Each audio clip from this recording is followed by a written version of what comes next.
I think for another for my cover, Better News TV. So your best as a subscribe to Better News TV. Make sure subscribe. No like, no share, no turn on notification bell. And say update be no. Or say me I can make have a comment section once you're there. Make sure so believe comment na be a cost 101.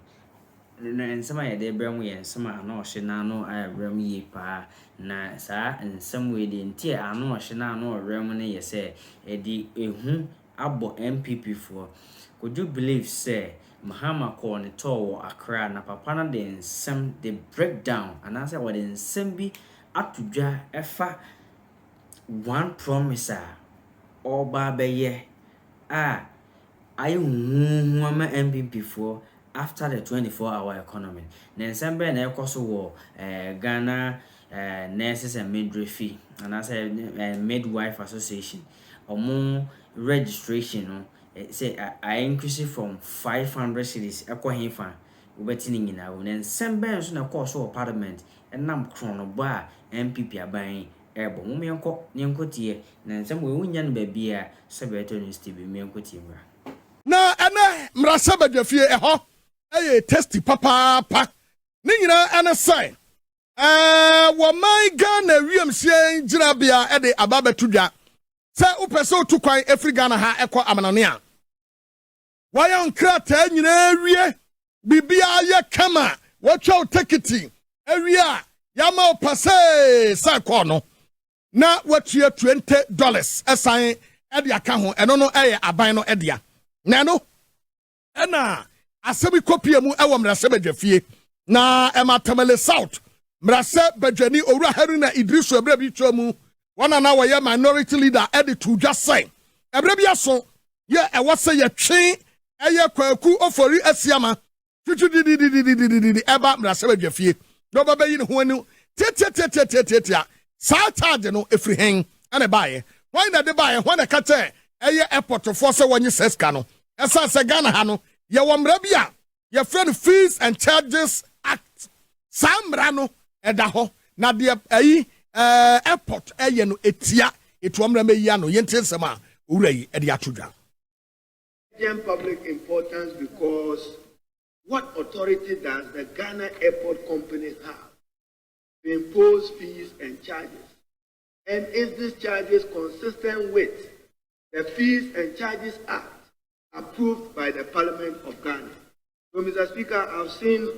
a letter Ghana Airport Company signed Yvonne Nana Afriye Opare, Mrs. Managing Director. And Mr. Speaker, I read it for a record. Further to discussions with the executives of Airport Operations Committee, AOC, regarding our baggage belt overhauling and maintenance issue, the Board of Directors of Ghana Airport Company, in consultation with Ministerial of Transport, institutes maintenance charges of $20 on all-round airline trips and $12. Mr. Speaker, that will be cost to Ghanaian travelers from abroad to Ghana.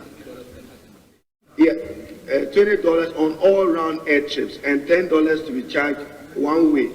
And this fee will be effective May 1st, 2024. Mr. Speaker, I think that the Minister for Transport will have to be hauled by you to this House to explain the authority of the Ghana Airports Company and to explain to Ghanaians where he derives the authority and mandate from and whether this is consistent with our Fees and Charges Act. We owe it to Ghanaians abroad and within, those of you who travel, that you should never be taken unaware on side charges. I am some owura Haruna Idrisu wade etudwa no wie ye no ana emrase badwani no wota esu no eye nfiaye so mrase badwani Steven Amwa ya dodo no afran stika no so edi tudwa se no kwasem asem ya kane edomkume omrase badwafie na no difo owura Haruna Idrisu wade atudwa no ne kwan so ano no esense obi ani ho kwan wo mamu so tumi etwato edema obi na saade no kura na omoye no eyade bia ehu ahokyere meremu yenye saa eno so yentie nsem a wode tudwa trying to adhere to our laws and rules in the country, which of course demand that such charges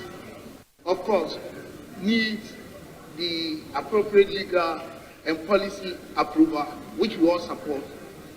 I think some of the comments I'm quite not happy with them because my senior leader of the opposition party knows clearly that under this regime, I'm a member of the finance committee, he's talking about, we're taking steps to deal with all these challenges. He knows. It took us not a number of days, weeks, even if not months. So if we speak as if at present the country is highly taxed and stuff like that, Mr. Speaker, I'm surprised because that statement is not in good faith. Do we have a time we say taxes are high or low? It depends on the fiscal space situation of our country, and he knows that. Mr. Speaker, what I can say is that I think we need to refer this so that the minister in charge will be given the appropriate opportunity to come and answer questions on that. But if we say that it should be just tomorrow, we don't even know his situation now. I think as a house, we need to adhere to the needed balance when it comes to our political interests and state issues. Other than that, I think I support what he's saying. But the fact that he's saying that the country is becoming over highly taxed and stuff like that, I always refer to them that between 2014 and 2016, 26 tax items were either introduced or increased. So they shouldn't talk about that. Mr. Speaker, tax issues once and for all, we need to deal with them in our country because it's one of the issues destroying our country. Wait, and someone, Ura Steven Amwa, what they are two Jana, no, and a second deputy speaker, Emma Ghana Mrase Bejafie, and also Eddie Etuja say, Baby, Openia, your friend of Kwaku of Foriasiama, and Wobiano. One Mrase Bejafie, no Mramiano. Honorable Helena Idris informed me personally. In fact, he had wanted to do it yesterday, and I said yesterday was not appropriate. But as to whether he involved the leadership, that is another thing. He informed me personally. So let's take a cue from it. A member can come under Ordinance 3. He needs to inform the speaker, and he needs to involve the leadership. It's important so that nobody is taken unawares or we become ambushed in this circumstance. So, with regards to this particular issue, I'm directing the Minister for Transport to appear before the House on the 19th,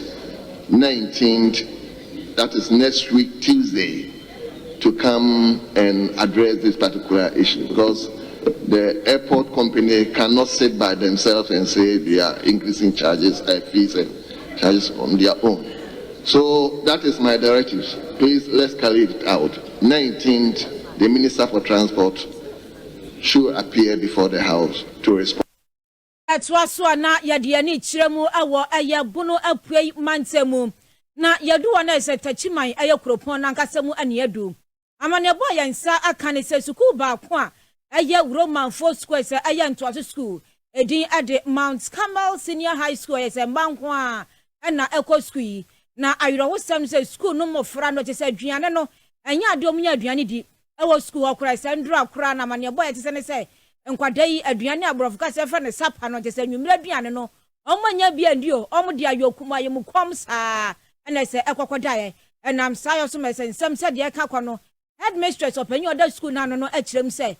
so ka se otwen sa bande aduane beba ebeya denti ehwa na sentempa ofra mpanyimfo ese omo so eye abatan kabonko wo school so mon show de akonie na nkwada ne anya aduane andi enti ehwa na se wo mo hwe na se mo be 10 bucks ye kofiri ye ekoma sa school free na no achi ana mo sere se wo behia se batan bi ati se oba ewo form 3 se be na kwada no benya aduane de aboa ne ntino modian se wo de Ghana sikai 400 wo betua de aboa na nkwara no anya aduane adi batan bi ati se asemi enam no hu bi esane se ne ba eso ewo school ho bi se bibi nti one person odi ne din ebetu dwa aya krado so obekire nsem no mu eni nti ye bekwa ama no so na opanyi a se ne ba ewo school mo na se niama enkoye mfa mo no ya hwese ansaka na ya no ebetwe nkomo nyame adum ye ho ya pa me pa cho amane abu anam ne se mo mba na ekwa school ewo tachiman aya Mount Carmel no omunya aduane ndi ehon sam atese ya fra o se betua sika bi se ba tan fa bo ana Minister and Chairman and Chairman of the and say the Okano, and none of pay, and yet and credit or platform, you move you also so. Say a mano or modi dimu, I program kaka a moment. In Tina, it didn't most of the and carrying to work, and begin to one and for wow. But I trade the tea and say, at the end of the home, sending say, Bocono. The sense it's a new miracle and Corano, or money did no more die. Today, I see, and said a mocano as I will for now. I a boy pisa. Until you cause it what I've been a contribution. You could see and say, it didn't interfere. Na yɛmfa ɛmoa yɛn nkwadaa na maame deɛ ɛyɛ awerɛho ɛyɛ kakra wɔ mu sɛ ɛnkyɛ pii yɛkɔ PA meeting Parents Association yɛkɔ meeting wɔ school hɔ ɛma ɔmo hyɛ sɛ nkwadaa nam sɛ ɔmo bɛtwerɛ nsɔhwɛ nti nka akwama no yɛbɛma ɔmo bɛkam ayɛ broni ka ne bi vacation classes ama nkwadaa no ɛma yɛgye tom mu sika a yɛbɛtua na sɛ awofoɔ bi akora bɛtua 700 yɛde bi bɛfidi nkwadaa no na asɛkyerɛfoɔ no so Omoso enam se amakwan amoka honti omoso de kakra momo yekoye meeting antipi na aban omoso aban de sector bae ya e platform no be beto so enkwada no ye momo nko na omo bedi na bi magine kan ya be 3 weeks to school inti bana sa no school mpanyifo no sa me aso se enye sa dia na isiemu edi ka be ye no ka fenka nkwadaa no ye be form ho kan aban se nkwadaa no ntemu dia no ade aduane no bitia beba ema ebi kura ya me ka ho bi itia 7 million no ema school no mo ye se on bere fanda mai nti omo ho ye nka bi shi mu the aban ka en ka 28 of this month na nkwadaa ese omo ewi eba fi enne ye kwete ya ese aduane asa nti you say every contribution the support nkola no edit nti wote ya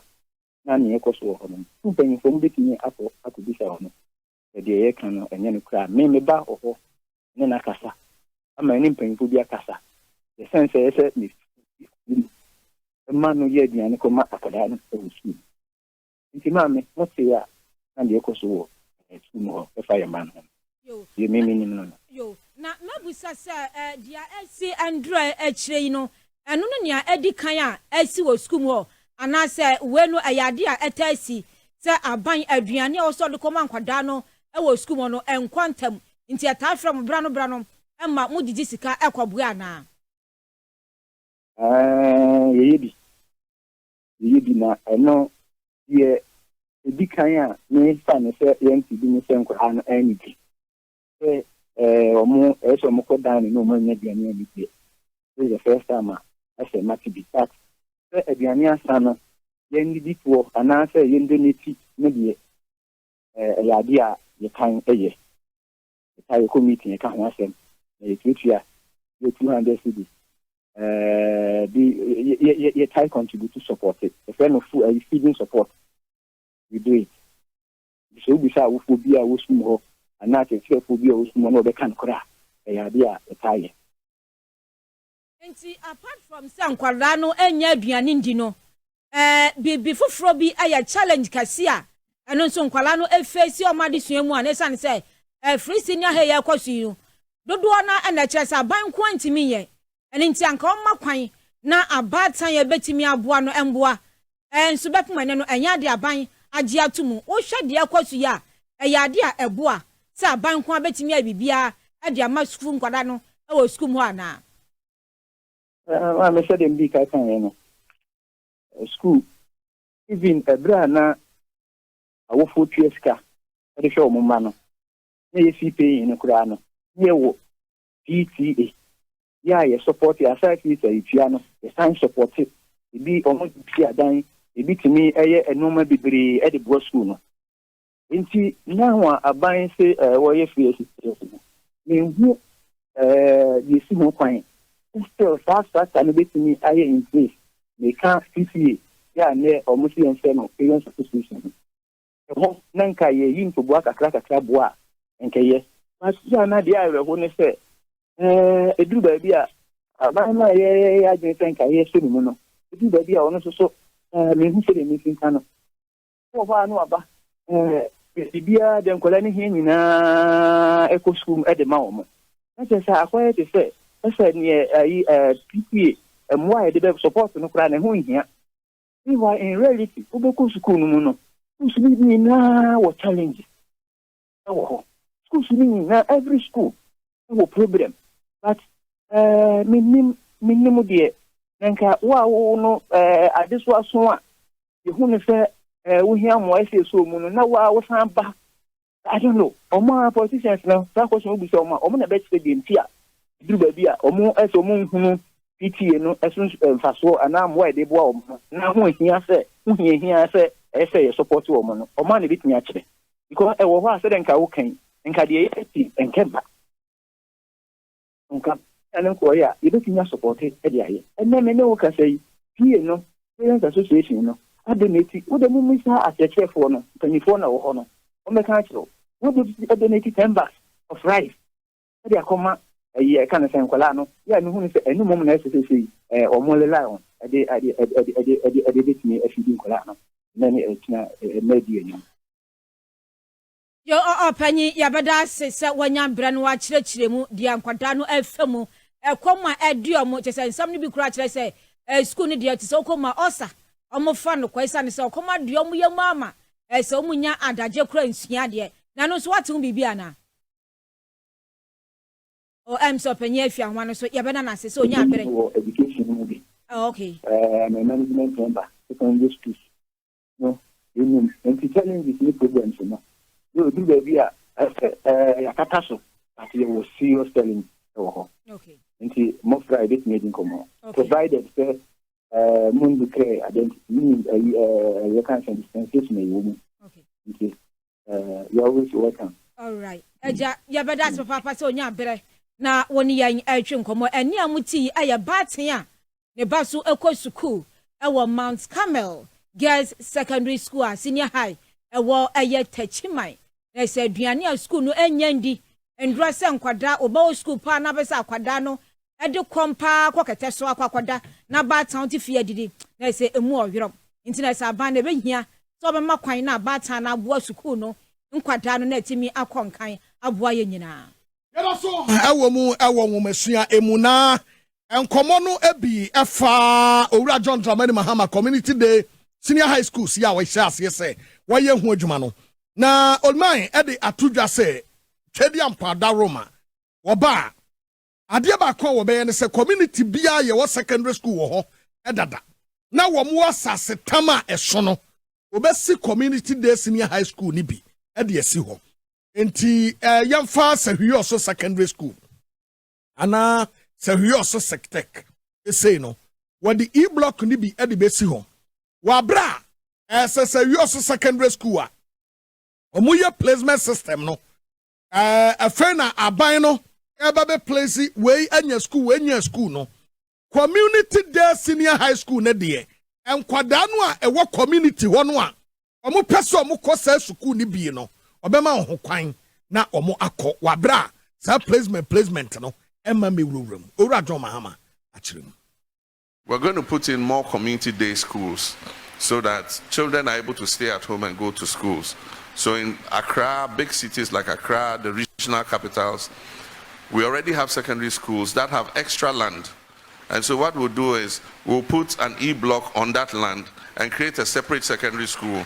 for the children, so that schools will be able to absorb more children, so that then we reduce how many children are posted from Accra to Boko Secondary School or Navrongo Secondary School or somewhere. Within their community, they'll have a first-class secondary school that they can attend.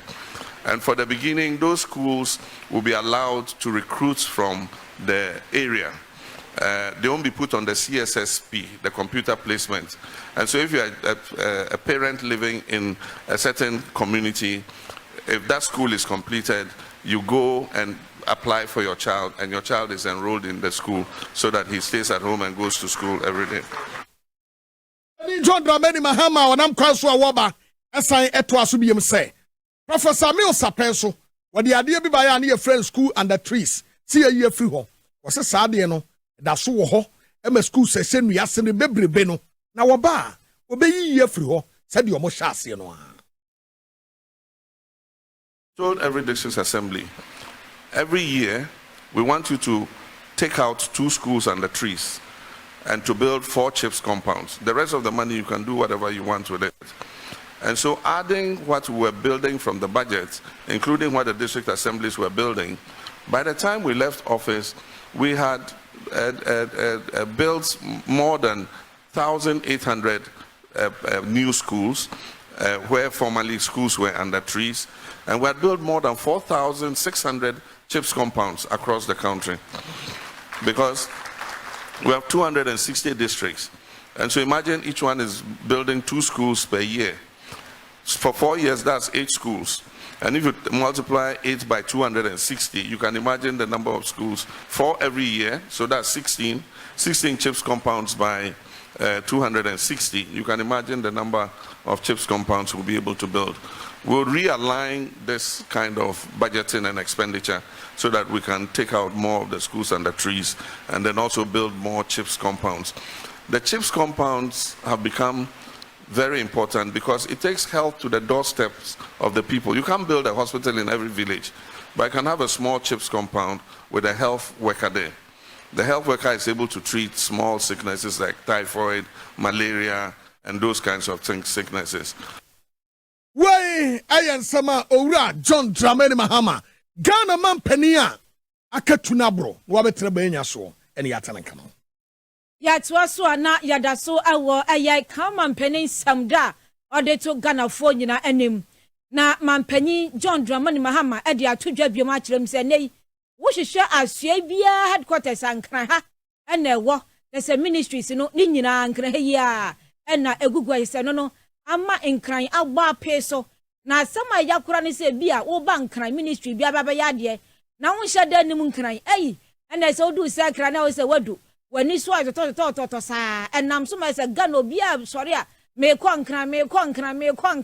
na ndi obi afa ne kenten ankran ya ne eba o se da bi sa asem no enya dia ebo isa de se nkran no agba peso sa ma se nei ebi kura nya ba bi na bread ase na se nkrofo de dada ne sa into obehwe se ministries no asua na ndi obai chem ebi a Ministry of Finance opagya na ndi mikrom dokrocho asa na se de akwakɔhye ho na aboa mpuntu na se obi atena ne mantamu eye adwuma saa na atimi aboa na se hu hia se obi abesori abankran obi abankran amboa ensem akan mampanyin John Dramani Mahama edi tudwa asempa baboa Ghana foi ebi enie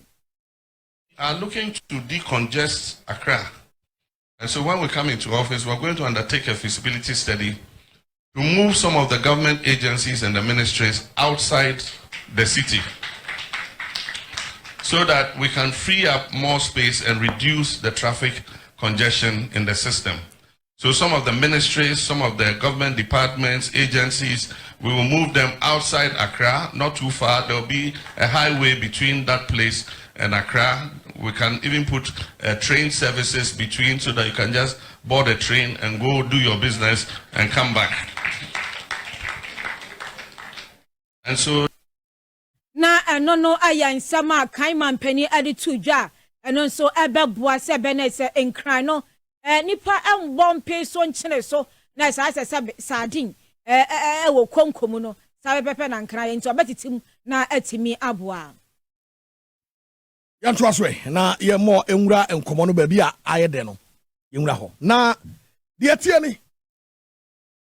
asembia ba betodwa na nurse for ya e wo Ghana higher Ghana registered nurses any midwives e de ababetodwa say omadi akufu ado ho yaw papa mu bi da wo mo atre say Ghana ha omne na na do ntene tibone anasefo ya na wode wo mo eye campaign ema omo eto aba ema no a nursing training allowance nye waka ya na wo mu nyina eto aba ede ma no eno ba ye ba be di mampani wo mo kire se man ba ye wa mia wonwa woji wo ho ene na de yakura bro so ene se ana no omo license no se afibia no wo renew na ama wa ba be ye eye pabene e wo adwuma ni mu na ewu wo mo kwakwa renew a omo koduru ya sika yetua ndadada no 550 we ya omo se da bi o yatum 550 yatum ana omo se na yatum a sen oh nurse ni ba kompo de wa bie ne persia no at the 50 Ghana kan wonim say yatum no kan ba 60 and 600 Ghana and obetua say she 600 Ghana what be balances the awareness yatum abroso and was a Simon Cantremena my ready to pay almost say 3,000 Ghana cedis almost you sikabe brebe say almost say 3,000 Ghana cedis and they say the abeje and unless if we say na ye cry your bosom ya cat ya cry saying 3,000 nurse ni me just saying na me 3,000 the ama buy no na chasa wo pa dia just say unless if we be ye adwuma be bosom mi enu ansana o makwa kotua ke no ana ma mo de kata dia babonten say nurse ni bia ntwe sasika no fa makufu ado na ne kina so si won phone mo lances mo a won be pone hospital ase no no makope on ba bi atra o ni asem etise na nado say o ni 3,000 Ghana so ntumi mo lances de a o so asem o kan say the hospital no won be po ase no no makope on ba bi atra na fei NPP fo na nkasa ba ho aba be yedwuma krata o de aba no ye boy homo de say nsabeka perpetual ufuri ampofu ne na di nkomo antipep etukwan o amanone o je penie so ne yebedi nkomo o za bebe so ya frɛ no ayensanka no iti yensanka no a ye ne no ebebo wura nkomo no mu ye di ama ya kono